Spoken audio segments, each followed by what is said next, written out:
you. You know what your marriage needs most? I'll tell you, here's what your marriage needs. If you see that finger pointing at you and me getting ready to give you all this good advice, well, I'm setting up for a very important point. If that bothers you, good.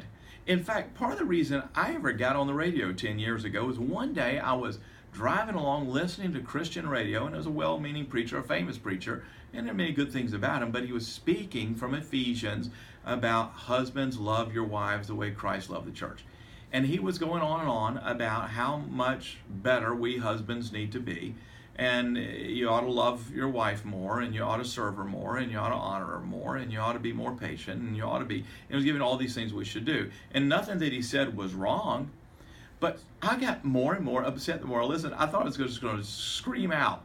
And what I wanted to scream out was, we already know that we're supposed to be good husbands, but this isn't helping. Because good advice, the law, is not wrong.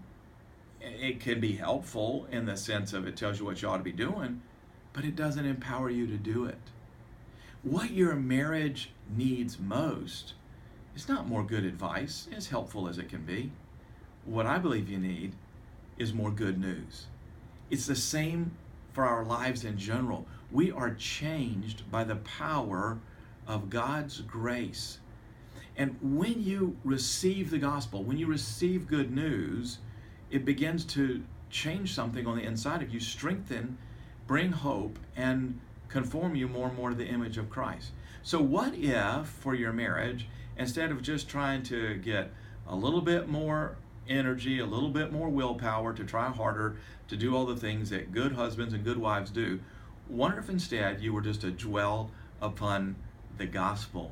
That's what Grace Times 2, our devotional for married couples, is all about. A daily dose of the good news of the gospel, because the good news will change you and it'll change your marriage. Hope you have a great week.